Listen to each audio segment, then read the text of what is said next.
샬롬, 안녕하세요. 오늘은 사도신경 6번째 강의인데요. 오늘 사도신경 마치겠습니다. 사도신경은 신앙인이 간직하고 고백하고 또 다음 세대에 전해줘야 되는 신앙의 정수라고 말할 수 있습니다. 그러니까 2000년이 넘게 지금 교회에서 이어져 내려오고 있습니다. 신앙 고백을 통해서 우리가 믿어야 할 진리에 대한 새롭게 비춰보고 또 다시 한번 우리의 사도신경을 좀 의미를 가지고 믿음을 실어서 고백하는 저와 여러분이 됐으면 좋겠습니다.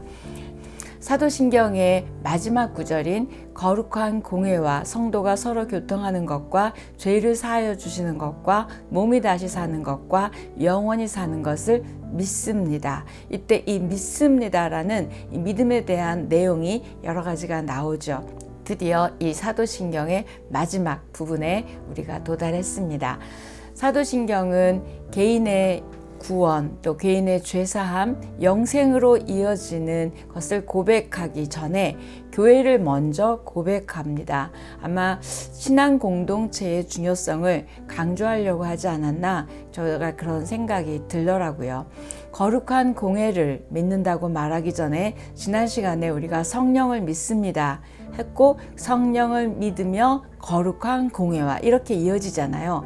그런 걸 보면서 교회가 거룩한 공회라고 말하기 전에 성령을 믿습니다가 먼저 나왔던 이유도 따로 있습니다. 왜냐하면 성령론과 교회론이 연결되어 있지만 분명 성령의 결과로 성령의 놀라운 오순절 다락방에 임했을 때 그때 그들이 그 이후에 만들어진 것이 교회입니다. 그래서 성령론과 교회론의 긴밀한 관계를 보여주고 있고 또 교회가 어떻게 해서 생겼는지도 생각해 볼 수 있습니다. 그런데 사도신경에서는 교회에 대한 속성을 두 가지로 고백하고 있는데 거룩한 공회와 성도가 서로 교통하는 것을 믿는다고 얘기합니다. 거룩한 공회를 믿는다는 것은 지상의 모든 교회가 다 거룩한 하나님의 교회임을 믿는다는 것입니다. 많은 사람들이 교회가 거룩하다고 뭐가 그래? 많은 이런 저런 얘기를 하시고 싶은 게 많을 거예요. 그리고 교회가 거룩하다고 생각하지 않고 믿지 않습니다. 도리어 심지어 교회를 신앙의 걸림돌로 여기시는 분도 있고 또 교회에서 시험 들어서 또 교회를 옮기기도 하고 이렇게 우리는 교회에 대한 생각이 거룩한 공회라고 생각하지 않는 많은 크리스찬들이 있습니다. 인간의 눈으로 볼 때는 교회는 거룩하지 않습니다. 왜냐하면 우리 죄인들이 모인 곳이 교회이지요. 또 교회 조직을 이끌어가는 사람들도 또 사람이다 보니 여러 가지 일들이 있습니다. 거룩하기는커녕 세상과 다를 바가 없다. 이렇게 또 안 믿는 사람들은 교회를 질타하기도 합니다. 하나님이 계신 것은 믿겠는데 교회가 싫다. 또 교회 다니는 사람이 싫다. 이렇게 말하는 넌크리스찬들 제가 참 많이 봤습니다. 그럼에도 불구하고 오늘 사도신경에서는 교회를 거룩하다고 교회는 거룩한 공회라고 믿습니다 라는 신앙의 초대에 우리를 부르고 있습니다. 저와 여러분은 그런저런 생각이 든다 할지라도 교회는 거룩한 공회임을 믿어야 합니다. 왜 그럴까요? 교회는 거룩합니다. 거룩한 하나님의 교회이고 거룩한 예수 그리스도의 몸이기 때문입니다. 거룩한 예수 그리스도가 교회의 머리가 되시고 그 머리 되시는 예수를 따라 모든 교인들이 믿음의 고백을 하며 거룩한 영의 양식인 말씀이 있고 또 그 말씀을 믿고 순종하려는 사람들이 모여서 하나님을 예배하는 곳이기 때문입니다. 성경에 근거한 교회는 머리 되신 그리스도 안에서 모든 믿는 자들이 교제하는 공동체입니다. 교회는 구원받고 세례받고 그리스도가 오신 것을 찬양하고 예배하고 감사하고 또 다시 오실 것을 준비하고 소망하는 하나님의 백성들의 공동체입니다. 교회는 사람에 의해서 거룩한 것이 아니라 하나님이 구별하셨기 때문에 거룩한 것이고 예수 그리스도가 머리 되셨기 때문에 거룩한 것입니다. 교회는 성령의 역사하심에 대한 가시적인 표지가 되었고 그리스도를 선포하는 곳이고 또 그리스도를 증거하는 곳이기 때문에 거룩한 곳입니다. 교회는 하나님의 모든 은총으로부터 오는 충만함, 생명, 사랑, 능력 이런 모든 것들로 가득가득 채워져 있고요. 교회에 대한 하나님의 사랑은 멈추지 않고 교회에 대한 하나님의 사랑은 끝이 없습니다.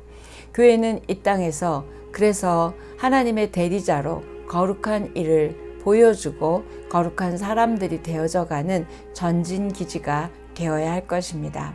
교인들이 모여서 하는 일은 세상 사람들의 눈에 거룩해 보여야 합니다. 그래서 우리의 모든 행동이나 또 우리 교회가 하는 모든 일들이 너무 중요한 것 같습니다.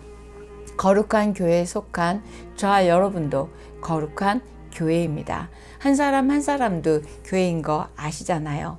저와 여러분은 거룩한 교회입니다. 따라서 하나님의 거룩함을 반영하는 저와 여러분 되기를 소망합니다. 베드로전서 1장 15절에서 16절 이렇게 말씀합니다. 오직 너희를 부르신 거룩한 이처럼 너희도 모든 행실에 거룩한 자가 되라. 기록되었으되 내가 거룩하니 너희도 거룩할지어다 하셨느니. 이렇게 우리가 거룩해야 됨을 말하고 있습니다. 그 다음 나오는 부분이 성도가 서로 교통하는 것을 믿습니다 입니다. 우리가 성도일 수 있는 이유는 거룩하신 하나님이 우리를 용서해 주시고 거룩하신 하나님이 우리를 자녀로 불러주셔서 성도, 구별된 사람이 되었죠. 그래서 우리를 하나님 때문에 우리가 성도가 되었는데 이때 성도의 교제를 믿습니다. 이 단어가 의미하는 건 무엇일까요? 네, 교제란 거룩한 구원의 신비에 함께 참여하는 것을 의미합니다. 또 하나님의 백성들이 성전에 모여서 가져야 할 가장 중요한 예배라든지 이런 것들을 통해서 영적인 교제를 하고 있음을 말합니다. 교회에서 하나님의 생명에 함께 참여하고 또 예배, 말씀, 기도, 성찬, 또 사회, 사역 같은 것들 모든 하나님이 예수 그리스도가 이 땅 가운데서 하셨던 일들을 하는 곳이 교회이기 때문에 그 안에서 이루어지는 모든 교제를 거룩하다고 있습니다입니다. 그래서 거룩한 일 안에서 서로 교제를 하는 것을 거룩한 공회와 성도가 서로 교통하는 것을 믿습니다입니다. 그리스도 안에서 이루어지는 사랑의 교제, 친교 또는 그런 나눔을 통해서 하나님의 나라가 확장되고 하나님의 사람들이 많아지기를 바랍니다. 이 교제가 얼마나 중요한지 바울은 축도로 사용하는 고린도후서 13장 13절에 이렇게 말씀합니다. 성령의 교통하심이 너희 무리와 함께 있을지어다 이렇게 말합니다. 교통이요. 이때 성도의 교제, 교통 같은 말입니다. 성도의 교제를 믿습니다는 신앙생활을 혼자 해서는 안 된다는 의미도 있는 것 같습니다. 혼자서 잘 믿으면 되지, 나는 교회에 가면 번거롭고 또 보기 싫은 사람도 있고 또 안 당해도 되는 일들을 당한다 이렇게 말씀하시는 분들이 있는데요. 그렇게 혼자 신앙생활은 할 수 없습니다. 교인들 간의 교제를 피해서는 안 됩니다. 성경에 기록되어 있는 우리에 대한 명령을 보면 거의 전부가 성도 간에 서로 생활 가운데 지침이 하나님이 우리에게 주신 명령인 것이 참 많습니다. 공동체 안에서 가져야 할 언어 또는 태도, 행동, 생활이 어떻게 되어야 하느냐에 대한 것이 신약에 보면 거의 명령형으로 되어 있습니다. 거룩한 공회와 성도가 서로 교통하는 것을 믿는다는 것은 이러한 책임을 지겠다는 뜻이고 또 세상 가운데서 하나님을 그 거룩하신 하나님을 증거하겠다는 다짐을 반영한 우리들의 고백입니다. 우리는 각각 다 달라요. 그래서 이렇게 다양성을 지녔지만 그리스도와 한 몸을 이루는 통일성을 가져야 된다고 생각합니다. 이것이 바로 성도의 교제, 성도의 교통입니다. 그 그 다음이 죄를 사하여 주시는 것을 믿습니다 라고 고백하는데요. 저와 여러분이 죄를 사하여 주신 것, 또 죄사함을 받은 것, 우리 예수 그리스도의 십자가를 말씀드릴 때 했습니다. 그러나 그 죄를 어떻게 사해 주실 건지는 사실 말씀하시지 않고 하나님이 우리의 죄를 용서해 주신 것을 믿는다고 고백하는 것이 사도신경입니다. 죄를 생각할 때 죄가 뭔지에 대해서는 사람마다 생각하는 게 다른 것 같습니다. 윤리적인 죄, 도덕적인 죄, 또는 영적인 죄, 여러 가지, 또 생각, 마음, 보이지 않는 죄, 보이는 죄, 너무너무 죄에 대한 이 경계가 많은데요. 죄란 무엇인가? 웨스트민스터 소요리 문답에서는 이렇게 정의합니다. 죄는 하나님의 법을 어기거나 또는 온전히 순종하지 못하는 것이다. 이렇게 얘기하고 있습니다. 이렇게 볼 때 하나님의 법을 어기지 않은 사람이 없고 온전히 순종한 사람이 없다면 누구도 죄인 아닌 사람은 없습니다. 죄가 또 무엇인지 조금 더 자세히 알기 위해서는 죄에 대한 예수님의 말씀을 보면 알 수 있습니다. 요한복음 14장에서 16장에 나오는 예수님의 그 고별 설교에서 죄에 대해서 이렇게 말씀하시는데요. 요한복음 16장 9절입니다. 죄에 대하여라 함은 그들이 나를 믿지 아니하합니다. 그분을 믿지 않는 것이 죄라고 이야기합니다. 예수님이 정의하시는 죄는 바로 불신앙입니다. 저 여러분이 온전히 믿지 못할 때 있죠. 그게 바로 죄라고 합니다. 그러면 또 이 차원에서 봐도 죄인 아닌 사람은 없는 것 같습니다. 우리의 믿음 없음을 회개해야 될 것 같고, 우리의 믿음 없음이 나 믿음 없어 이렇게 말해서 되는 게 아니라 이것이 죄라고 말씀하신 예수님의 말씀을 생각하고 우리가 더욱더 믿음을 키우고 믿음으로 살아야 할 것 같습니다. 죄는 율법을 주신 하나님 앞에서 불법이고, 또 우리를 지으신 하나님 앞에서 그 하나님의 목적을 벗어난 것이 죄고요. 또 심판하시는 하나님 앞에서 범죄한 것이고, 또 하나님의 그 거룩하심 벗어나서 깨끗하지 않은, 거룩하지 않은 것이 바로 죄입니다. 하나님이 예수 그리스도를 통해 나를 사랑해 주시는 그 하나님의 사랑을 믿지 못하고 받아들이지 못하고 또 하나님의 사랑을 거부하고 밀어내고, 이것 또한 죄입니다. 우리가 해야 할 일을 하지 않는 것도 죄고 하지 말아야 할 것을 하는 것도 죄입니다. 하나님의 눈에 비추어 보면 죄는 모든 사람의 문제이고 또 죄에서 자유로운 사람은 아무도 없습니다.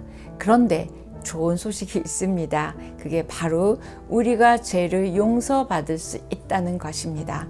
우리는 예수님이 십자가에 달려 돌아가심으로 죄의 대속물로 삼으셔서 우리가 죄를 사함받았다는 걸 믿는 것이 죄를 사하여 주시는 것과 또 그 다음에 나오는 것을 믿습니다 라고 얘기하죠.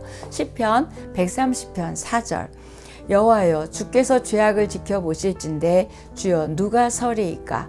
그러나 사유하심이 주께 있음은 주를 경외하게 하심이니이다. 이 말씀이 너무 좋죠. 제가 그러나 강조해서 읽었는데요. 주님이 볼 때 죄인이 아닌 사람이 없대요. 그런데 그러나죠. 그러나 뭐예요? 사유하심이, 용서해 주심이 주께 있기 때문에 우리는 주님을 경외하지 않을 수 없습니다라는 고백입니다. 이렇게 죄인 아닌 사람은 아무도 없지만 그분이 우리를 용서해 주시고 죄사함을 주셨기 때문에 우리는 그분을 찬양하며 그분을 예배하는 것입니다. 이 말씀이 저는 너무 은혜입니다. 이걸 다시 좀 생각해 보면 주께서 용서하시기 때문에 우리가 지금 죄사함을 믿습니다 라고 고백할 수 있습니다. 나의 어떠함 때문에 죄를 사함받은 것이 아니라 우리 주님의 그 사함의 그 보혈의 십자가의 은혜로 우리가 죄사함을 믿습니다 라고 고백할 수 있는 것이 은혜이고 축복이고 감격입니다. 고린도후서 5장 21절에 보면 하나님이 죄를 알지도 못하신 이를 우리를 대신하여 죄로 삼으신 것은 우리로 하여금 그 안에서 하나님의 의가 되게 하려 하심이니라. 예수님이 대속의 죽음을 통해서 우리를 죄 사함의 단계를 넘어서 의로운 사람으로 받아주시고 의롭다고 칭해 주신 것이 은혜입니다. 우리는 죄가 없어졌다. 그 죄사함을 믿습니다. 라고 사도신경을 고백할 때 제가 지금 쭉 설명드린 이 모든 것을 다 내포하고 있는 우리의 고백이 됐으면 좋겠습니다. 하나님이 주시는 죄사함의 선물을 오직 믿음으로 말미암아 받으셨습니까? 이때 제가 강조했죠. 오직 믿음으로 말미암아 받으셨습니까? 그 죄사함을 여러분의 것으로 믿음으로 받으시기를 축복합니다. 왜 오직 믿음이라고 제가 말했을까요? 그리스도께서 주신 선물은 우리가 오로지 믿음으로서만 받을 수 있기 때문입니다. 이렇게 믿음은 하나님의 진리를 믿을 뿐만 아니라 그리스도를 신뢰하고 또 그분이 주시는 것을 받고, 그래서 내가 지금 무엇을 갖고 어떤 죄사함을 받고 어떤 자인지 분명히 알아가는 것입니다. 몸이 다시 사는 것을 믿습니다. 이제 그 다음에 나오는 부분인데요. 몸이 다시 사는 것을 믿으세요? 이때 굉장히 왈가왈부하는 부분이 바로 몸이 다시 사는데 지금 이 몸으로 다시 사냐, 아니면 나의 가장 아름다울 때로 다시 살아나느냐, 그런 질문들을 많이들 하시는데 그게 중요한 건 아닌 것 같아요. 분명한 건 이 몸으로 살든 더 젊었을 때 좋았던 모습으로 살든 그것이 중요한 것이 아니라 우리가 예수 그리스도의 생명으로 영원히 몸이 산다는 것을 믿는다는 거죠.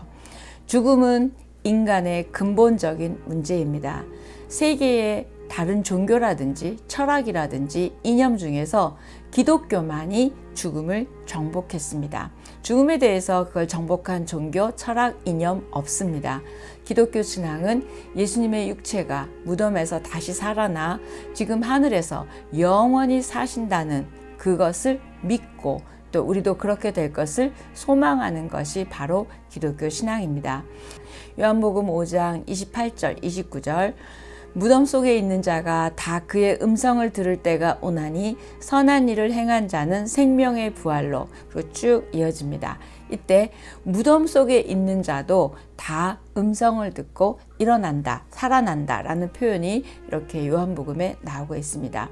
이렇게 다시 살아나는 것, 이 소망은 예수님께서 다시 오시는 날 분명히 우리는 알게 될 것입니다. 이 말씀이 빌립보서 3장 21절에 보면 우리의 낮은 몸을 자기 영광의 몸의 형체와 같이 변하게 하시리라. 이 말씀이 정말 우리가 어떻게 몸이 다시 살 것인지에 대한 설명인 것 같습니다. 한번 다시 읽고 싶은데요. 우리의 낮은 몸을 자기 영광의 몸의 형체와 같이 변하게 하시리라 입니다. 사도신경 이렇게 제일 마지막 부분은 영원히 사는 것을 믿습니다. 이 고백으로 끝을 맺는데요. 이때 영원히 사는 것을 믿습니다. 딱 한 단어로 말하면 뭐죠? 영생입니다. 예수님도 영생에 대해서 여러 번 말씀하셨고 예수님을 찾아와서 어떻게 영생을 얻을 수 있는지 물어본 사람도 성경에 나옵니다. 이때 영생이란 영원한 생명이죠. 영원히 산다는 것, 영원한 생명은 하나님이 우리에게 주신 약속이며 하나님이 우리에게 주신 선물이자 특권이자 축복입니다. 사도신경이 영생, 영원히 사는 것이라고 말할 때 이건 무엇을 의미할까? 물리적인 시간으로 영원히 산다는 것을 의미하는 것은 아닐 것입니다. 요한복음 4장 14절을 보면 알 수 있는데요. 내가 주는 물을 마시는 자는 영원히 목마르지 아니하리니 내가 주는 물은 그 속에서 영생하도록 솟아나는 샘물이 되리라. 이렇게 예수 그리스도를 마신, 그분이 주신 생수를 마신 자는 영생하도록 솟아나는 샘물이 되리라 말씀하고 있고요. 요한복음 11장 25절 26절에서도 나는 부활이요 생명이니 나를 믿는 자는 죽어도 살겠고 무릇 살아서 나를 믿는 자는 영원히 죽지 아니하리니 이것을 내가 믿느냐, 이 말씀입니다.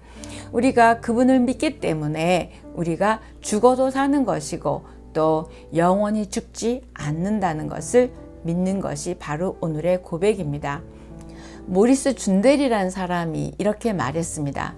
이것은 죽음 이후에 우리가 살아 있을지에 대해 묻는 것이 아니라 오히려 죽음 이전에 지금 살고 있는지에 대한 질문이다.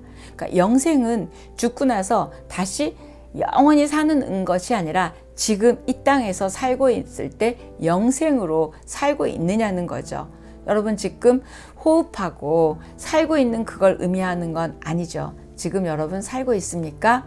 하나님이 주신 예수 그리스도의 생명으로 살아가고 있느냐는 질문입니다. 이것이 바로 예수 그리스도의 생명으로 살아가는 것이 바로 영생입니다. 영원한 생명은 죽고 나서 이어지는 것이 아니라 이 자리에서 시작되지 않으면 안 된다는 것을 알 수 있습니다.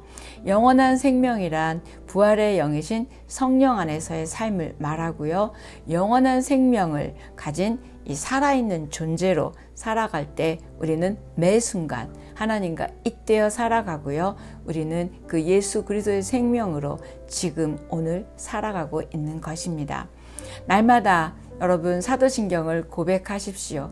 아침이든 저녁이든 한번 우리가 들었던 강의를 생각하면서 한 단어 한 단어를 영적인 의미와 내 믿음을 실어서 그렇게 한 번씩 고백한다면 우리는 굉장히 영혼이 달라질 것입니다. 각자의 마음속에 삼위일체 하나님께서 살아 계시지요. 어떤 상황에서도 삼위일체 하나님과 함께 기쁨, 감사, 평안의 마음으로 믿음으로 살아가고요. 또 우리가 이렇게 사도신경을 고백하는 그 고백의 대상이신 하나님을 믿으며 믿음으로 승리하는 저 여러분 됐으면 좋겠습니다. 이제 사도신경을 이전과는 다르게 고백하고 다르게 믿고 그 은혜가 있기를 바라며 오늘 사도신경을 마치겠습니다. 여러분 수고하셨습니다.